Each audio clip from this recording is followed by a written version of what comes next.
Setiap kota di dunia punya produk kebanggaannya sendiri, teman. Salah satunya jam kukuk.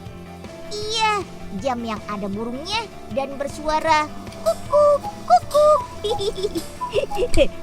Kukuk Clock ini ikon kota Black Forest di negara Jerman loh, teman. Ada produk apa lagi yang terkenal sebagai ikon kota dunia? Saksikan Unyil Keliling Dunia sekarang. Kalian tahu itu apa? Apa ya? Tahu cara membuatnya. Di laptop si Unyil kita bisa mengetahuinya. Laptop si Unyil kita belajar bersama. Kukuk, kukuk. Lucu ya. Ini yang namanya kukuk clock atau jam kukuk. Berasal dari daerah bernama Black Forest di Jerman Selatan. Pembuatan jam di Black Forest sudah berlangsung sejak tahun 1630 loh. Nah, untuk jam dengan tambahan bunyi suara burung atau jam kukuk ini pertama kali dibuat oleh Om Franz Ketterer tahun 1783. Yap, Om Franz Ketterer terinspirasi dengan jam dengan bunyi suara ayam jantan yang terdapat di Praha. Tapi Om Franz Ketterer mengganti suara jam dengan suara burung. Wih, keren banget ya Pak pemandangan di kota Black Forest ini. Wah. Iya Nyil, sejauh mata memandang pohon cemara semua ya Iya Nyil. Pak, hari ini kan Unyil punya janji sama Om Gerhard Pak. Siapa Om Gerard Nyil? Itu Pak, dia itu pemahat kayu untuk jam kukuk. Jangan sampai telat Nyil, nanti bukan jam kukuk yang dibuatin, malah jam karet lagi. Iya. Unyil kenalin nih sama Om Gerhard Berger. Beliau adalah pemahat kayu untuk bingkai jam kukuk. Jenis kayu yang digunakan adalah kayu dari pohon linden. Kayu pohon linden dikenal kuat, tahan lama, dan mudah sekali dibentuk. Wih, tajam banget nih pisaunya. Hati-hati ya Om Gerhard. Selanjutnya, potong bagian pinggir kayu sehingga menghasilkan permukaan kayu yang lebih rata. Sip deh.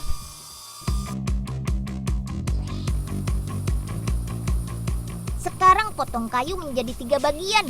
Ini untuk mendapatkan kayu yang lebih tipis. Oke, lanjut ke tahap berikutnya yuk. Wah, banyak sekali ya cetakannya. Ini merupakan cetakan untuk bingkai kayu jam kukuk. Sebagai penanda, semprot dengan pewarna seperti ini. Semprot, semprot. Sip, tinggal potong mengikuti tanda.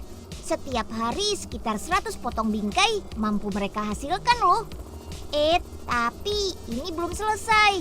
Bingkai ini harus melewati tahap pemahatan dulu. Di daerah Triberg Black Forest hanya ada 5 firma pembuat bingkai jam kukuk. Salah satunya ya Om Gerhard ini. Untuk satu bingkai ukuran kecil, Om Gerhard butuh waktu 1 jam untuk memahat. Kalau bingkainya besar seperti ini, Om Gerhard butuh waktu 2 hari untuk memahat. Untuk menjadi satu set bingkai jam kukuk, kurang lebih ada sekitar 6-12 bagian. Seperti hiasan bunga dan burung seperti ini. Lucu ya, burungnya juga hasil pahatan loh. Wih, keren. Aduh, susah juga ya ternyata memahat itu. Kalau lihat Om Gerhard, kok kayaknya gampang banget sih. Kenapa Nyil? Susah ya? Iya nih Pak, susah banget. Udah Unyil mau lihat proses yang lain aja. Ya, jangan nyerah dong. Kalau terus belajar dan berusaha, pasti bisa kok Iya sih Nyil. Pak Bu, tapi Unyil penasaran mau lihat jam kukuk yang sudah jadi nih Pak. Baiklah kalau gitu Nyil. Ayo. Iya. Selain bingkai jam, siapkan juga rumah untuk burungnya. Tahap selanjutnya adalah pewarnaan. Celupkan bagian rumah, hiasan, bingkai dan bagian jam berbahan kayu ke dalam pewarna khusus. Agar lebih natural, warna yang digunakan adalah coklat tua seperti ini. Beri cairan pernis untuk mengkilapkan dan menjaga warna tahan lama. Agar tambah menarik, lukis beberapa komponen jam kukuk. Dan jangan lupa, lukis burungnya juga ya. Imut-imut ya burungnya. Komponen lain dari jam kukuk adalah sistem mekanik. Iyap, jam kukuk asli memang beroperasi dengan dijalankan oleh sistem mekanik, bukan baterai. Walaupun kini sudah banyak berkembang jam kukuk menggunakan baterai. Komponen lainnya adalah peluit. Satu jam kukuk terdapat 2 peluit. Udara yang masuk ke peluit akan menghasilkan bunyi burung. Kukuk.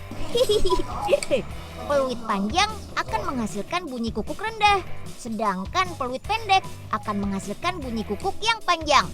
Selain itu, ada juga bandul atau pendulum terbuat dari besi. Fungsinya sebagai pemberat. Ada 3 pemberat dengan tugasnya sendiri-sendiri untuk menjalankan jam, bunyi burung, dan mengeluarkan suara musik. Tidak semua jam kukuk terdapat musik box seperti ini loh. Biasanya musik box akan ditempel dengan kayu. Fungsi kayu ini sebagai pengantar suara. Pasang semua komponen dan jangan lupa untuk ornamen-ornamennya. Seiring perkembangan zaman, jam kukuk Black Forest pun semakin inovatif. Salah satunya jam kukuk yang satu ini nih.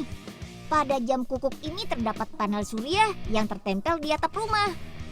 Panel surya ini akan mengubah cahaya dari lampu ruangan menjadi energi, lalu tersimpan di baterai. Sehingga baterai bisa menjalankan kincir air sebagai ornamen pada jam kukuk. Hebat banget kan? Wah, bagus banget ya Pak. Kalau Unyil punya jam kukuk ini, nanti Unyil bikin tiap menit burung kukuknya keluar. Hehe, bisa aja sih Unyil. Jadi Unyil mau beli yang mana nih? Gimana ya? Pak Abu, beliin dong buat Unyil. Harganya mahal banget sih Pak, 1.515 euro atau 22 juta. Ntar Pak Abu beliin tempelan kulkas bentuk jam kukuk aja buat Unyil. Hehe. Ya, Pak Abu. Kalau melihat skuter ini, kalian semua pasti sudah tahu kan? Yap, ini adalah motor jenis skuter dari Vespa Piaggio. Skuter memang kendaraan rakyat di negara Italia. Dan dari Jerman ada mobil Volkswagen sebagai kendaraan rakyatnya. Keren ya? Lebih keren lagi kalau kita sekarang ikut jalan-jalan ke Italia dulu ya.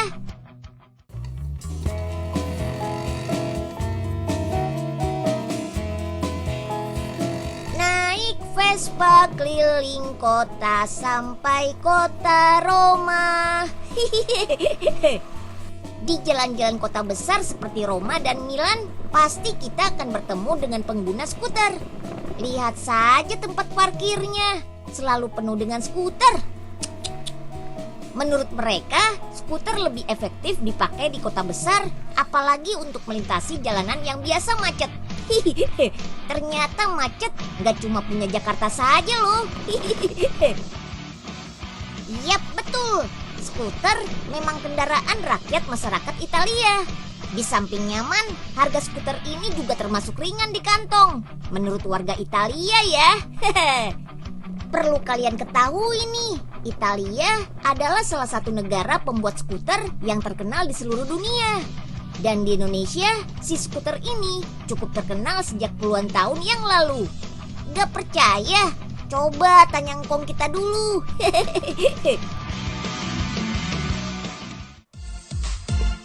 Di kota kecil inilah awal semua produk skuter dibuat.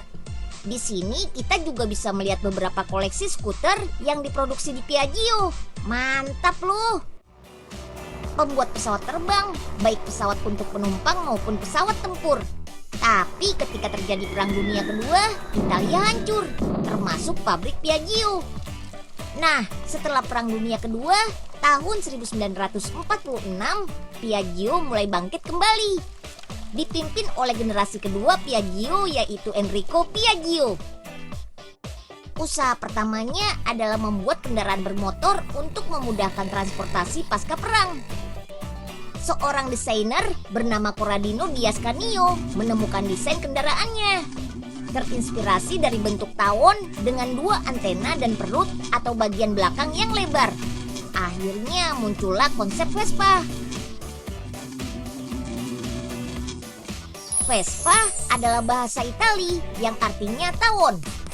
Pada awalnya, Vespa masih tetap memakai teknologi aeronautika atau teknologi pesawat. Konsep Vespa ini terus mengalami pembaruan yang membuat pengendara tetap aman dan nyaman selama mengendarai Vespa. Apalagi mereka ingin kaum wanita dan para pemuka agama. Jadi deh, skuter Vespa seperti sekarang. Hehe. So, tunggu apa lagi? Langsung saja kita ke pabrik Piaggio-nya di kota Pontedera, Provinsi Pisa, Italia.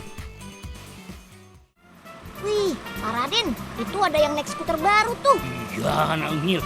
Lah itu ya sama seperti punya Pak Raden. Wah, Pak Raden punya skuter kayak gitu. Ya punya. Lawang itu kan kebanggaan Pak Raden dari zaman dulu. Memangnya Pak Raden bisa naik skuter apa? Meskipun Pak Raden pakai kain, tetap bisa naik skuter, tahu? Pak Raden kayaknya tahu banget ya. Ya jelas tahu toh, Nak Unyil. Kan Pak Raden ini dulu pernah datang loh ke pabriknya. Unyil ajakin ke sana dong Pak Raden. Nah, ayo. Nanti Pak Raden ceritakan sejarah pabriknya juga. Ayo. Skuter yang akan kita lihat proses pembuatannya adalah jenis Vespa Primavera. Di Indonesia model terbaru ini baru ada bulan April lalu. Primavera terbaru ini sudah memakai teknologi mesin matic atau tidak perlu memakai gigi persneling lagi. Mudah banget makainya. Nah, proses pertama adalah pembuatan desain produk. Mulai dari bentuk, detail kelengkapan warna, bahkan sampai aksesorisnya. Desain Primavera dikerjakan oleh desainer yang sudah berpengalaman. Warnanya pun disesuaikan dengan tren busana atau fashion. Pasti tahu kan alasannya? Yap, karena Italia merupakan salah satu negara fashion di dunia. Setelah desain disetujui, lalu dibuat contoh modelnya. Setelah semuanya oke, baru deh produksi besar-besaran di pabriknya. Ayo, kita lihat perakitan Vespanya. Yang terpenting dari pembuatan Vespa adalah pembentukan bodi. Bahan utamanya adalah baja. Inilah yang menjadi pembeda dengan skuter lain. Itulah sebabnya Vespa terkenal sebagai skuter yang tahan banting. Nah, itu tuh proses pengelasan tiap komponen untuk bodinya. Tenang, kerjaannya semakin mudah karena banyak robot yang bantuin. Hehe. Ayo robot, las satu persatu komponennya ya. Habis itu, cat deh rangkanya. Pengecatan dilakukan secara otomatis. Dengan warna-warna dinamis, khas Primavera tentunya. Oke, waktunya masuk ke tahap pemasangan mesin. Oh iya, Vespa Primavera ini memiliki dua jenis kapasitas mesin. Ada jenis mesin 125 cc dan ada mesin kapasitas 150 cc. Dengan mesin 3 valve ultra modern dan sistem injeksi bahan bakar elektronik, Vespa ini tentu akan lebih hemat bahan bakar.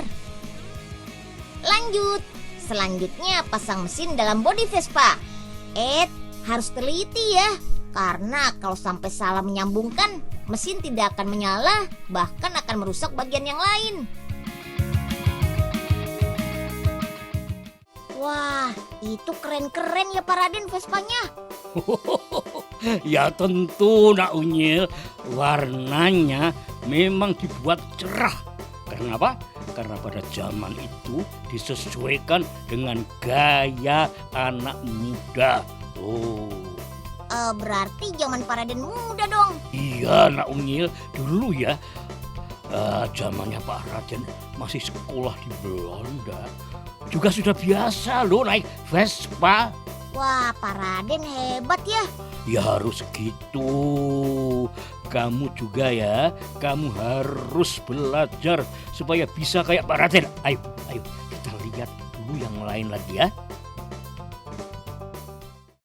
Berkunjung ke daerah Nagano di Jepang yuk. Tahu kan ikon kotanya apa? Yap, wasabi. Perkebunan wasabi terbesar di Jepang ini luasnya mencapai 15 hektar. Dan langsung ada pabrik pengolahan wasabinya di sini. Menjadi pasta siap makan.